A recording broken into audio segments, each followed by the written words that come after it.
Today we're gonna debut Buff Bagwell. Let's go. We got him actually as the handsome stranger. So, before this happens, arguably like the peak of Bagwell's career, uh, wrestling career, the NWO stuff. Um, he was the handsome stranger. And I actually have him coming up from my developmental on loan to do this episode. Um, So, most of his stuff's probably going to take place on the pre-show. But that's okay. It'll be just fine. He's going to actually come in and beat Candido. So he's going to get a win on pre-show television. Pre-show. But speaking of pre-show, let's just get to it actually. That pretty much wraps up my introduction here. Oh, did I just skip over it? What is happening? Oh, there we go. Debut. He had a 21 in his debut match, an abysmal pre-show match. But it is his first match. He hasn't actually debuted for my developmental. I bumped his. He was another like November debut, so I made it February because he's already 20 years old, and you're not gonna win Rookie of the Year if you debut in November. But he's not gonna win Rookie of the Year likely anyway. So that's all good. All right. Excellent. Let's see. Let's hope they put on a 100 for the match as well. But let's get this thing started. I'm using May. You can't win Because because Dice I'm call the a one free that's pass. boss. You are number two. I think I might have to use I'm 2 the to get man. through Look this, at but it. Take your time. Marcus Bagwell began his wrestling career as a handsome hero, a fan favorite for audiences to root for. But given the chance to become a villain, Buff Bagwell of the NWO. the vain and arrogant Buff Bagwell was born. The bigger I made it, the more exaggerated I made it, the better it got. He just turned up the volume on his own personality. Marcus, he's really a person to sit down and talk to. Buff, the stuff, is an arrogant asshole. Wow, I look good. Working out, tanning, cars. This is it. Girls. He's entertainingly obnoxious. I love myself more than anybody I can think of. After his wealthy parents lost their fortune, Marcus turned to wrestling to recapture the lavish lifestyle of his childhood and brought his whole family along for the ride. My mom and dad worked for me. Mama's back. What's her first name? Judy. She was like my mom/secretary. There's probably so many stories out there, it's just blow your mind. Blow your mind. It was dysfunctional, yes. Jerry Springer would just love to go to their house and hang out.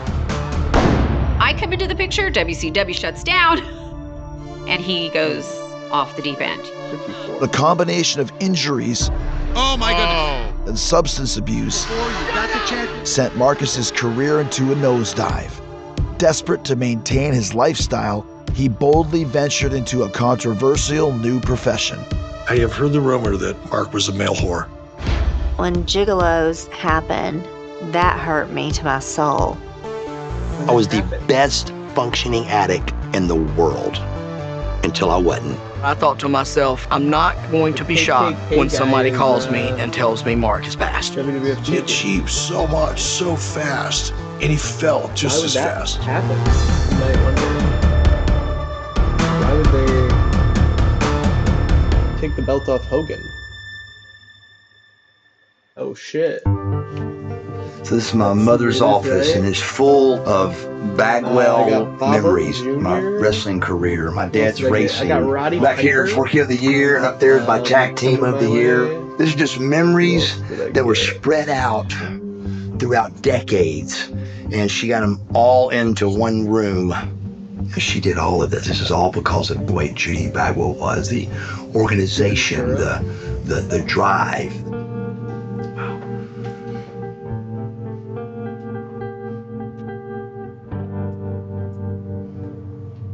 Where'd it go, man?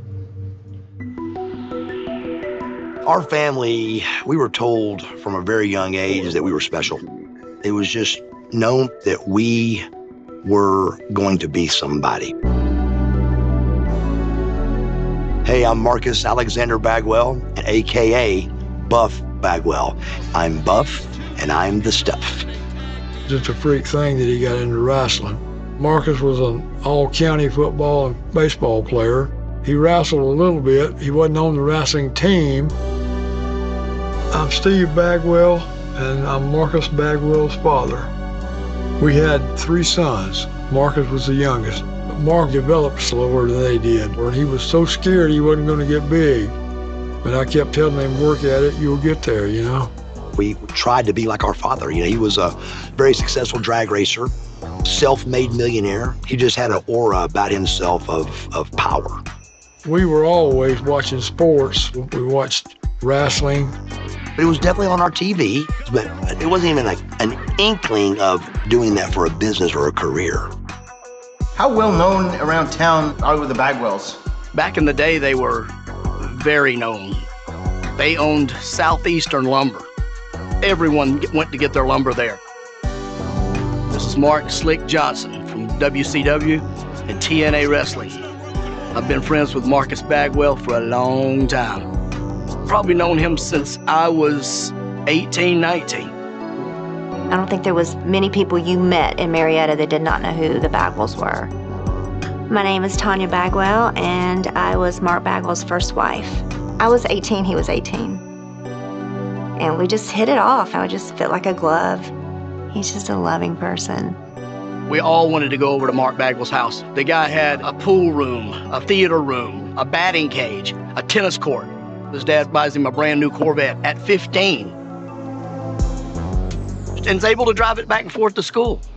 I wanted him to have the things I didn't have. And I had the money to do it, so I did. We were spoiled rotten, but we were not spoiled brats. He didn't get away with nothing. He still got in trouble. His dad wasn't gonna raise a pussy. If we did anything wrong, you got your ass whipped. My father whipped me once. My mother whipped me 1,000 times, and we were scared of her. She was fearsome for sure, and fearless. If she likes you, she likes you. If she don't, she don't. There was no in between with her. This is a woman that ran a 250 employee lumber yard. I've seen 100 truck drivers walk in and think, this lady's the boss. And within about 2 minutes, you know, they knew who the boss was and they were shutting up. Well, let me say this. You don't with Judy Bagwell. She'll give you the shirt off her back, but she'll knock you down with the other hand. Steve's the same way. Steve's more calm, except when he loses a poker bet. Yeah, he'd poker over there all the time. One time we're all up in Mark's room and we just hear, God damn it. He lost like the main card bet. Goes and grabs the machine gun. In the front of his house, they have 2 doors. He kicks those 2 doors open and there's geese out in the lake in front of him. He just unloads on them. And I hear a machine gun going off. And so I'm thinking, oh my God, somebody's robbing us. I got my 45, I bridged it, put one in it. And by the time I get to the front door with my gun, it's my father's like Scarface. Feathers are going everywhere.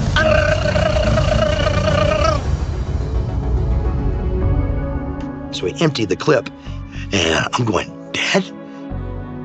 That's a true story. I just remember being in Mark's room and his dad would come up and he'd say, all right, where y'all going? We said, we're going to club and we're going here and we're going there. And he'd reach in his pocket and break out about 5 or 6 bags of cocaine. He said, here you go, boys. Y'all have fun tonight. What the fuck? Stay out of trouble. He just was scared we were going to get hurt, and he knew where he was getting his from and felt better about helping us. It was crazy. Good times, though. Good times.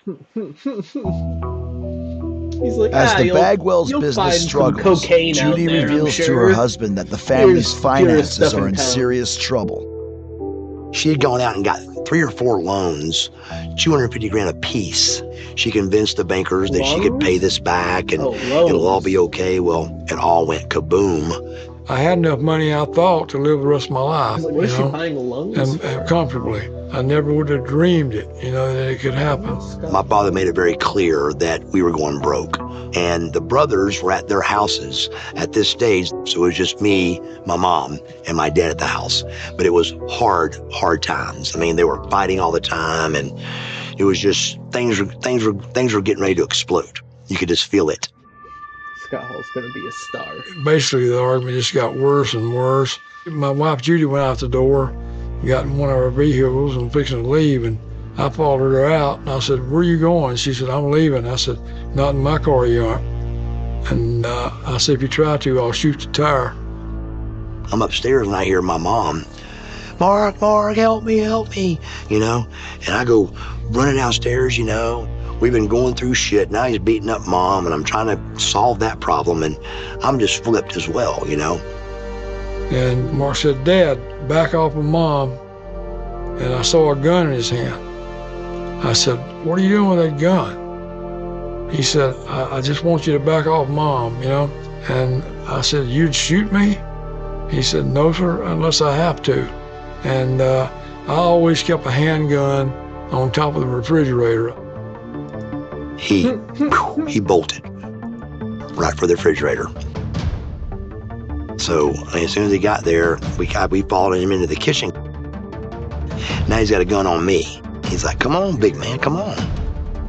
I go, "Put the gun down, man." I said, "You're just going to end up killing one of us and going to prison, bro. This ain't going to do nothing, Of course, I was mad at that time, and I just kept on and on. First thing I knew, he was popping caps at me. My plan was to kill my father. The first shot probably would have killed me because it would have hit right there. But as I could see him fixing to shoot, I put my hand right there, and it took 1.5 inches of this little bone right here out. You see 2 scars there? And then he shot 4 more times. I could hear the bullet zinging by my head. It was something that I just couldn't believe was happening, Like a cop or something, bro. That's way too many. He was down.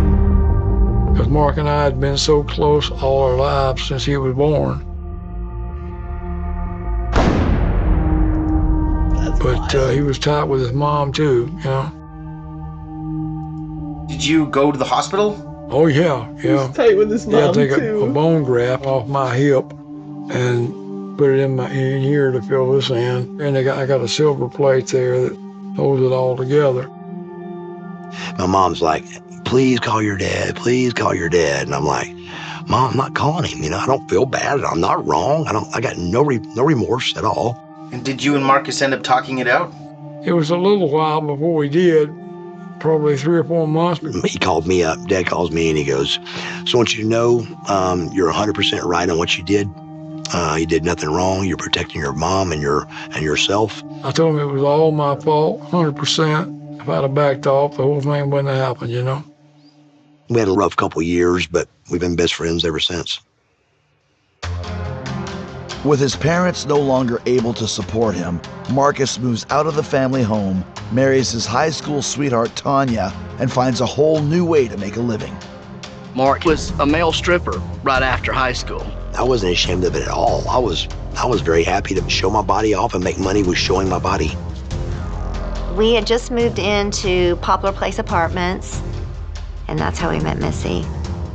I was looking for an apartment north of Atlanta, and we pull up, and there's this hot guy in these like short shorts and a little tank top. And I was like, wherever he lives, I want to live by him. I'm Missy Hyatt, the first lady of wrestling, and I discovered Buff Bagwell. I was in WCW. I was a manager for the Steiner Brothers, Hot Stuff Eddie Gilbert, and then the Nasty Boys. But my main part was I was the first female to be an announcer. This is Missy Hyatt's second attempt to get a locker room interview. Marcus came up to me one day and he's like, "Hey, Missy, my brother wants to be a wrestler." And I'm like, "Your brother?" I've never seen his brother. And I'm like, "Why don't you become a wrestler?" And I go, "Those guys don't make no money." And she goes, "Our lowest paid guy makes $100,000 a year." And I was like, "What?" So she found a guy named Steve the Brawler Lawler. And he trained me. I was working at a club as a dancer, which I hated, but he couldn't work and still train and do all that in wrestling. So the deal was, if you work this short period of time, get me through, this wrestling school, when I get my first contract, you'll never have to work again. She supported me to get me into the business, and the catch was, then I would take care of her from that point on. Cried every night coming home from work. I hated it. I was going to do anything it took, and I dove into that and dedicated my life toward it, and it paid off.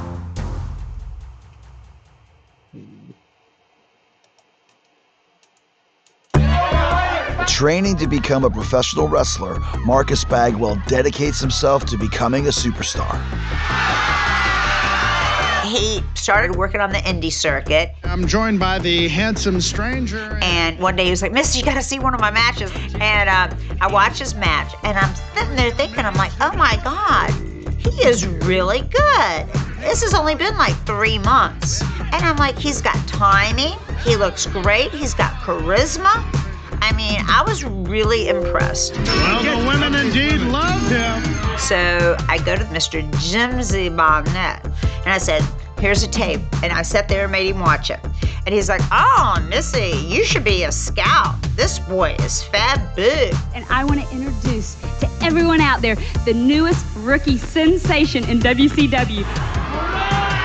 With a successful 2-year run as a singles competitor, Marcus proves his talent to WCW and is put into a tag team with 2 Cold Scorpio.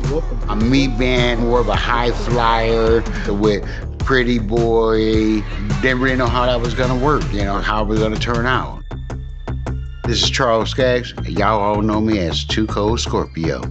I was very surprised how he was able to step up his game and keep up with me and stuff, They put us together, and we were tag team of the year and world champs that same year. Well, for the tag teams, champions of the world. And the fans loved him. The women loved him. I was madly in love with Tanya. She was a great woman, and we had a great plan. The only thing we wasn't quite ready for was for a 21-year-old man to be, women throwing themselves at him. I wasn't really ready. I thought I was ready for that, but I was not. And so I cheated on Tanya. Doing all of that I did to just help him get in the business, and then things were supposed to be better after this, and now this happens. I was hurt, extremely hurt. And, I just couldn't forgive him. As his marriage to Tanya ends, Marcus is slotted into a new tag team, Stars and Stripes. First the challengers from Marietta, Georgia. Determined to reach the top at WCW, he's convinced that the key is to create the perfect body. We were living together at the time. He said, man, I've worked my calves, and they just will not grow. I said, well, what are you going to do about it? He said, I'm getting calf implants. I said, I'm sorry, what? And you got to put in, they look fantastic. I mean, awesome. And then his legs started hurting. Every time he wanted to poop or piss, I had to take him to the bathroom on my back. Oh. Because he couldn't move his legs. And I'd have to put him on my back. I had to go down and sit him on the toilet and let him do his business. And then he'd wipe his ass, and then I'd go back, pick him back up, take him into the living room back in his favorite chair. This went on for weeks because he couldn't walk. Sure enough, his body's not accepting them. He had a fever. I knew he had a problem. I loaded him in the car and rushed him straight to the hospital.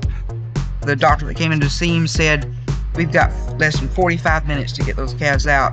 I asked him, is there any way I can keep them? And he went, yeah, we can keep them if you want to cut your legs off. And I remember thinking, cut my legs off or keep them. I swear I remember thinking, how can I fix it where I can keep them? So he has to have them taken out. So he still has them at home in the box. Without exaggerating or sounding corny, it almost cost me my life. Even without his dream calf implants, Marcus's popularity with the female audience lands him in a new tag team that fully utilizes his good looks and muscular physique. It was not easy being that cheesy. I'm Scotty Riggs, WCW, ECW professional wrestler. one half of the American males. And we've got American males taking it too. It doesn't get any better than American males.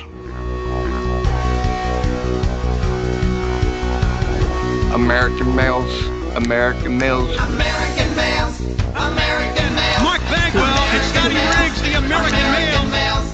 American males, American males. American males. I'm pissed off that you even brought up American males, because now that song is going to be in my head till tomorrow morning. I'm Eric Bischoff, former president of World Championship Wrestling. I'm the highest ranking executive at WCW. The look is very, very important, and probably even more so back in the 90s when Marcus broke in. You know, Scotty Riggs, another young, very athletic, attractive, much like Marcus. We were appealing to a female demo. We were looking to shore up what was otherwise an almost completely male-dominated audience. Girls loved it. I know. They redid The guys hated it, which made it even better for us. Who was his second wife? That was Erica. It didn't last very long. Then he had a third wife. That was Judy. Another Judy Bagwell. I call him Judy Bagwell the wife and Judy Bagwell the mother. And at the beginning, it was awesome. I'm Judy Bagwell, and I'm Marcus Bagwell's third wife. I was the top. I mean, he put me on top, right? Of course, Mark always comes first. Having won multiple tag team championships, Marcus takes the leap to join one of WCW's most legendary factions. Here's the NWO! Ready or not, here we come! NWO was already pretty hot.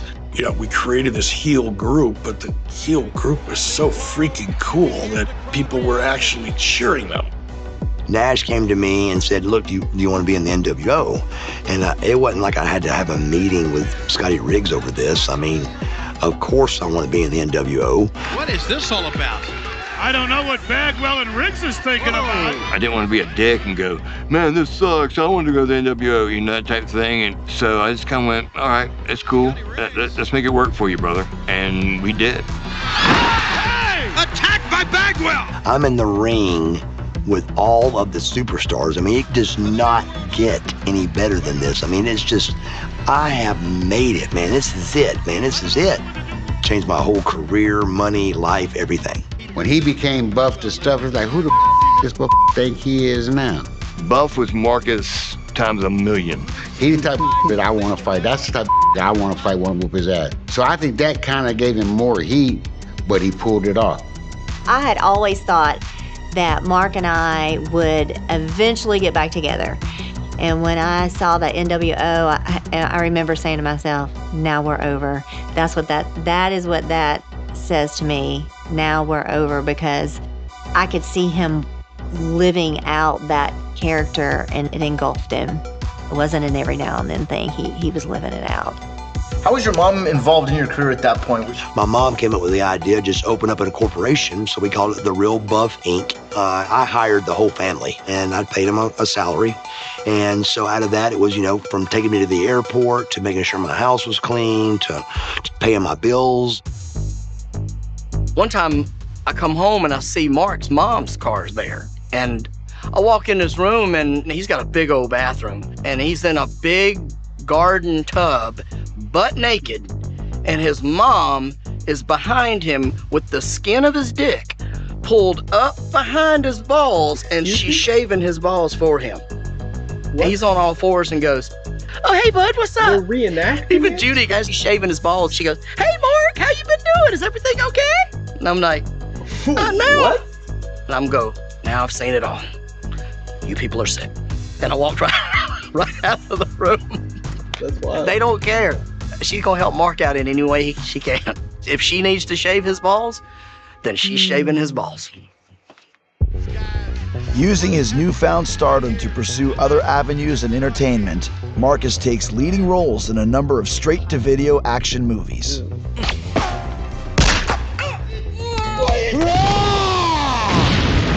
Yeah, I was familiar with at least one of Marcus's movies. Marcus needed some time off to do that movie, and I had to approve that.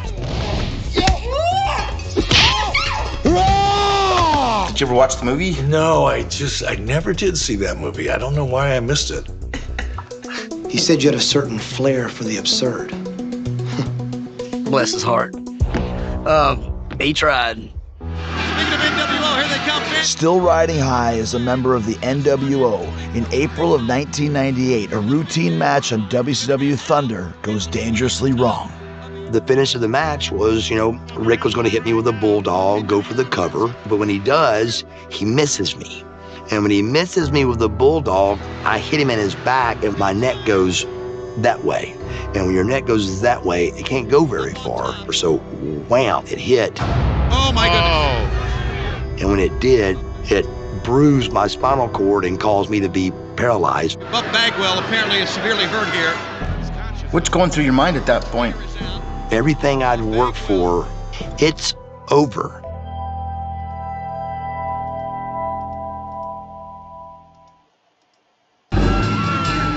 At the peak of his wrestling career, Buff Bagwell suffers an in-ring accident that leaves him with a broken neck and an uncertain future. That's a horrible scene.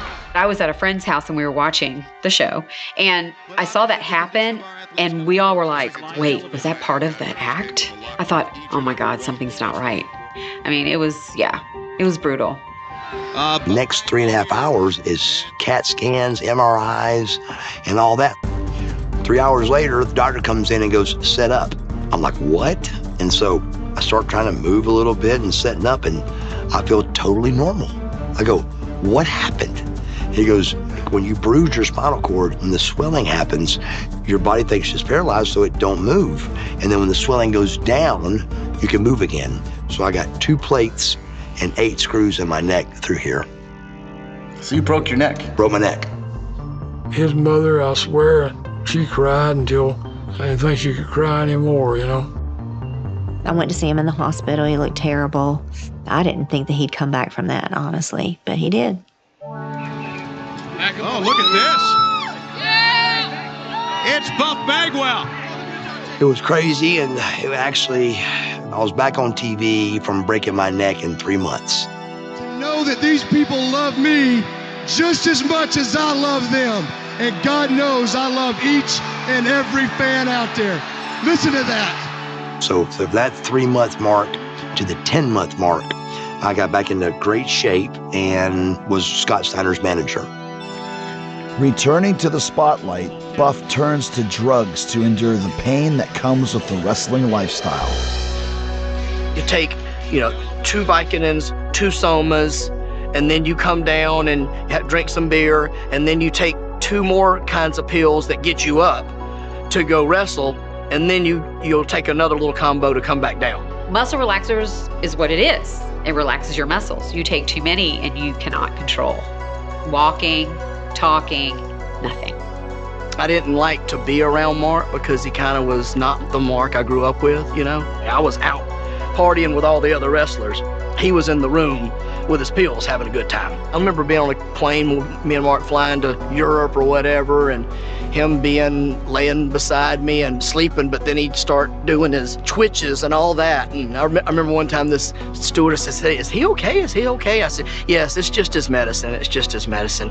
And I almost tried to make it sound like, he was really injured, and he tried to make up excuses. That's all I ever did. I tried to make up excuses for him to cover. It was just, I didn't like seeing him like that, because that's not Mark, right? Yeah. It was tough. Buff. With the success of Buff's return to WCW, We understand that is his mother pushing Buff Bagwell in. a new angle is born as Marcus's mother, Judy, becomes a part of the storyline. Judy Bagwell. We made her a star. A lot of the stuff that we did with Judy and Mark, I thought it was pretty good creative, actually. She loved to perform, too. I could see where Marcus got it. Rick Steiner and my mom loved each other. They were great friends. And he called me up one day and he goes, look, man, I got this idea. You being a bad guy, we're going to bring your mom in and do the, what are you doing, son? Why are you being a bad guy to all these fans? Your typical mother. And I said, I love it. Let's do it. You come to me and you said, Mother, don't you ever slap me again. And I believe what you said. Yep. I enjoyed working with my mom tremendously, but you know, your mom is your mom still. So working with your family is kind of hard sometimes. She's trying it. She's doing everything she can to get away from Positively Canyon. No, I don't regret Judy getting involved. Unfortunately, we leaned on it a little bit too much, and it went a little farther and a little longer than it should. But I think initially the things that we did with Judy were really good. I couldn't find a pole that would hold that big, fat battle axe. After Judy's run comes to an end, WCW is bought by their competition, the World Wrestling Federation. As Vince McMahon only brings some WCW wrestlers onto his roster, Buff Bagwell up. Buff Bagwell makes the cut. Before making his debut, Marcus attends a training session with fellow wrestler Shane Helms, which erupts into a heated confrontation. Shane said something to me like, yeah, Bagwell happened to be on time today or something. And I go, wow. I go, you had a great day today, brother. He goes, well, I'm hurt. I go, oh, I know, yeah. I said, you're always hurt or something. And he goes, well, at least I'm not a drug addict. And I said, look, bro, we got two ways to go here. We can just drop this and let it go. I said, or I can just slap your teeth down your throat. Those are the two ways. There were two ways. Following an exchange of insults, Marcus Bagwell threatens fellow wrestler Shane Helms with physical violence. He goes, take your best shot. And he didn't get shot out of his mouth. And here come the Bagwell slap. Whap! What's the Bagwell slap? The Bagwell slap is something my father taught us. It's just a way to show instant dominance. You're able to, slap somebody and just get a hold of the situation and let everybody know what's going on and who's in control. And it rolled him into the corner. So I go to walk off. Well, I didn't know it, but he had an ice bottle under his shirt, a frozen brick, and goes, wow. On the back of my head, me walking away from behind. I mean, it was like a sledgehammer. And all of a sudden I look and there's just blood all around me. I don't tell nobody about it. I go to my own doctor. I get my own doctor to fix it. No time off. I wrestled the night with Booker with 25 staples in my head that night. I had to get a black Sharpie and cover the staples in that match. And that night, I was main event with Booker T and had a decent match, I thought. We need to go ahead. Every one of us. We're instantly starting to get hit with how bad our match was. And I go, what happened? What do you mean bad match? It wasn't a barn burner, but there was no mistakes. But they really just kept hammering how bad the match was. So they called me that week and they're like, hey man, we got big plans for you on Monday. Rest up, you're good to go. And I was fired the next week. I went from main event 1 week and was fired in 7 days. Well, the match wasn't great. The fact is, the crowd can't help it. What if I had a horrible match? So what? I'm Buff Bagwell, man. I gave 11 years to WCW 5-time World Tag Team Champion, Rookie of the Year. I'm 31 with 20 years coming at me of wonderful wrestling. Why would you get fired over a bad match? I think they were just trying to get rid of me. But see, Mark slapped him first. So if Shane would have hit him, Shane would have probably been gone. The famous Bagwell slap cost him hundreds of thousands of dollars. I was going to be one of the biggest names in pro wrestling, man, ever. And instead, I had a good run, that's all. And that's hard to deal with, man, when you're 31 years old. So I dealt with it with pills and alcohol. So what was already getting really bad, it got real bad. I had nobody to answer to no more. And I was depressed now. Fired from the WWF in 2001, Marcus spends the next 11 years wrestling in independent promotions.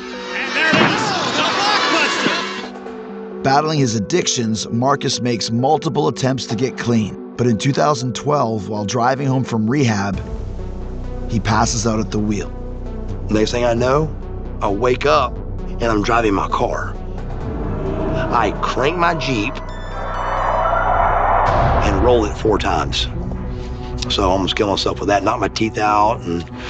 But they call that a withdrawal seizure. From being clean, I had a seizure.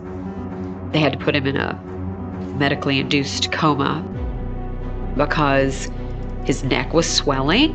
And they said had he not had that plate that he had from his original broken neck, he would have been dead. When I saw him in the hospital, I couldn't believe how he looked. His entire face was swollen. And of course, when his brothers went there to see him, they were devastated because, I mean, you would not have recognized him. His face was so bad. He should not be alive. I'm telling you, he should not be alive right now. How did he bounce back from that? It crawled back up pretty quickly. My teeth are knocked out of my head.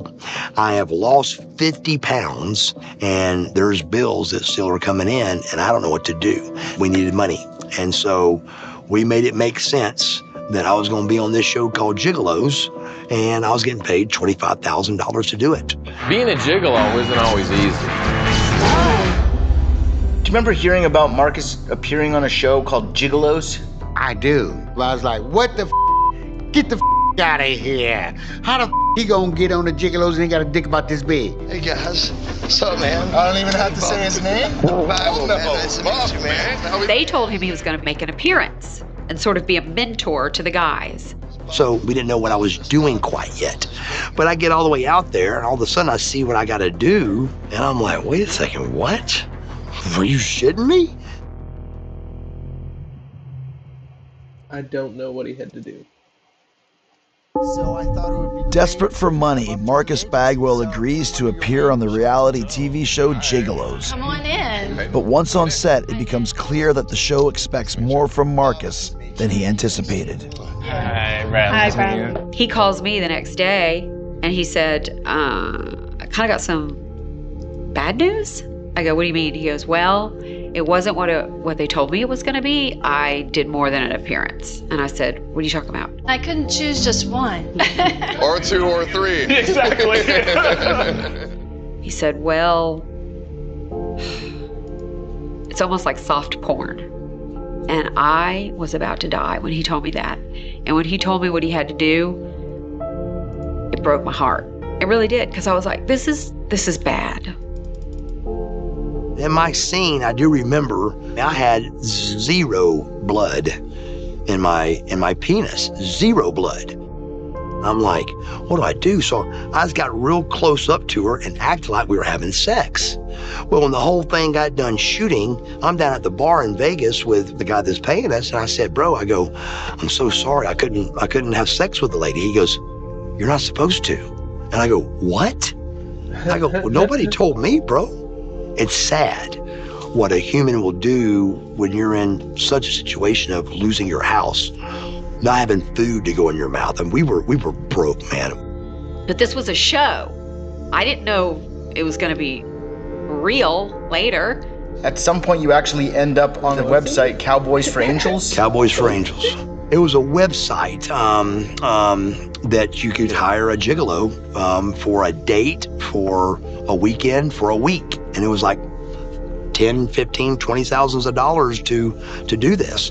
We're trying to pay the bills and at the same time keep a marriage. And it sounds ludicrous saying it now, but when you're in it, it just all happens so fast. Oh, I hate talking about this because it's just weird, but whenever he did get called to go on a date, it turned out that this woman actually fell in love with Mark. Very first one out of the gate, fell in love, and it was crazy. And I would live there for a week, paying our bills, and I'd come home for a week. He ended up seeing her without my knowledge. Judy had a job. She's got a great job she really likes. And at this time, she was always gone. And I was gone on the weekends, so we never saw each other. So the transition from Judy to this person that had money, it was It seemed more logical. And he called me at work one day. This is a really bad time. And said, I think I have fallen in love and I'm going to leave. Yeah. Wait, is she still in his life? No. Absolutely, I would have stayed with Judy if I had to do it over, but I don't. And things happened and it went on. Dealing with relationship and financial problems, Marcus's drug use spirals out of control, resulting in multiple DUIs and eventually another car wreck. This last one was devastating. This last one was, August of 2020. I went through the back of a building behind Cumberland Mall. And just, I wasn't there. I just completely blacked out. Went through a bus station bathroom. And how I got out of not killing somebody on this one, man, is just, I got no idea. I mean, but I'm very lucky that I'm not dead. And really, honestly, God, I mean this, more than somebody else ain't dead. After these wrecks, you're just like, when's it going to stop? It's just never ending. Already at rock bottom with his addiction, Marcus receives life-shattering news about his mother, Judy.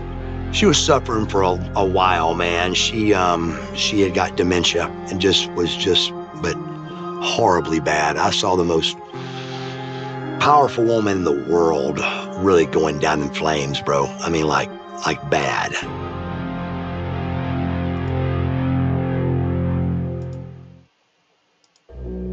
Marcus Bagwell and his family now face their biggest challenge yet, as his mother Judy is diagnosed with Alzheimer's disease. She was in a rehabilitation place. She had kind of slipped into a situation where she couldn't wake up. And I had hurt myself and I was in the hospital. He called me to see if I could get her woke up. And for over an hour, I kept digging, trying to get her woke up and begging her to open her eyes and talk to us. Didn't work out at all. And at some point, I got a call and said, I hate to tell you, Mr. Bagwell, but your wife died. One of the greatest women I ever knew or anybody else ever knew.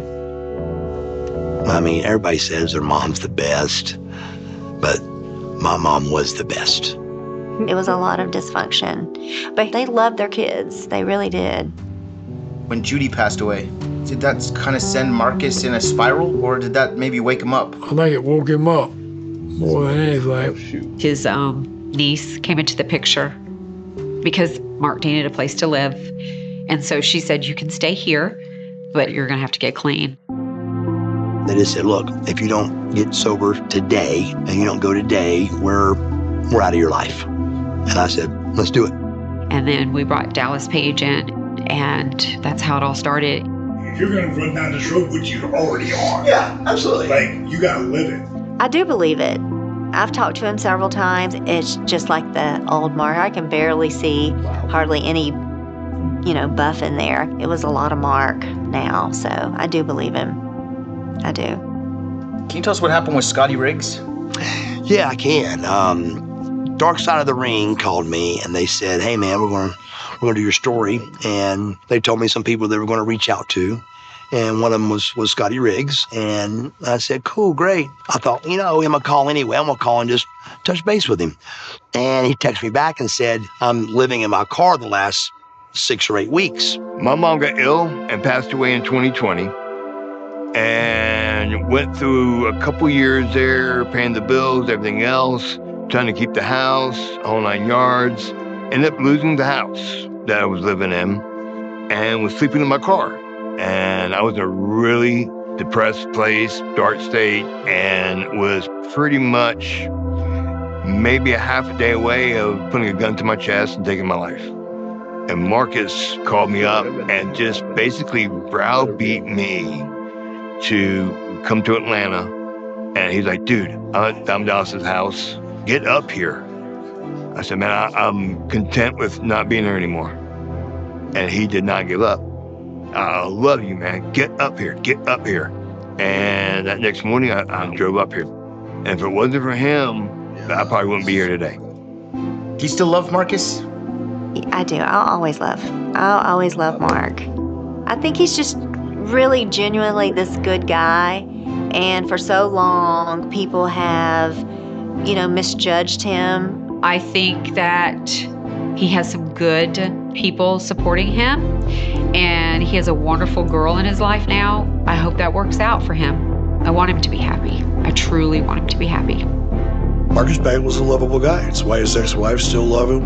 It's why friends still love him. It's why I still love him, despite his faults and his flaws.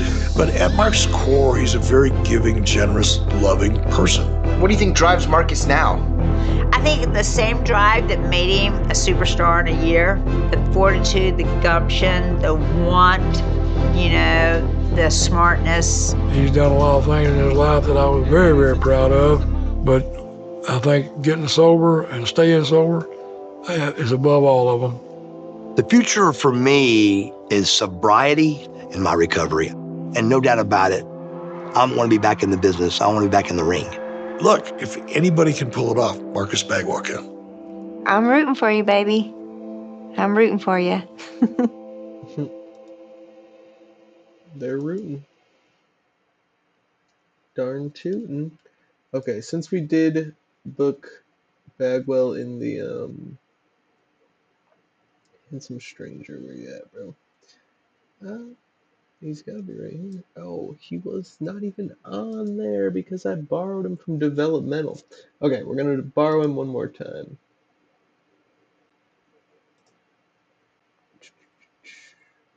That sucks. We didn't have him on the pay-per-view. Yeah, I'll definitely book one more match before we go then. Chia. Where the fuck is this dude? Oh, now he's back to being okay.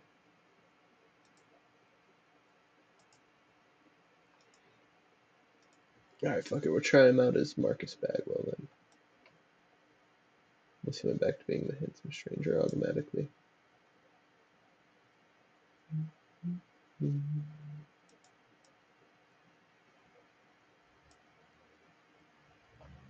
As a heel? Egomaniac, great. Okay, whatever. I'm not gonna risk it. Let's give him a win over Al Snow. Al Snow's a job guy. Like, pretty much, right? That's what he does. We'll give him that.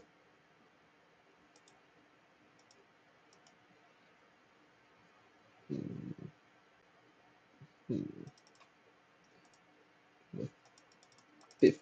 16-minute storytelling match. That way you can learn.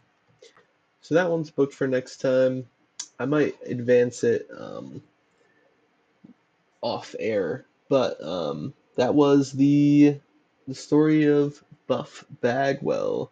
I think next time through we'll probably do Harley Race. Yeah, or maybe do I have Brutus yet? Yeah, I might have to play a little bit to get some of these guys unlocked. We could do let's do Brutus Beefcake. Or I guess I could do Harley Race. He's already unlocked. I don't know. We'll see. You guys vote, in the chat or something. You tell me. Leave comments on the YouTube videos. What you want me to do next. And yeah, peace out.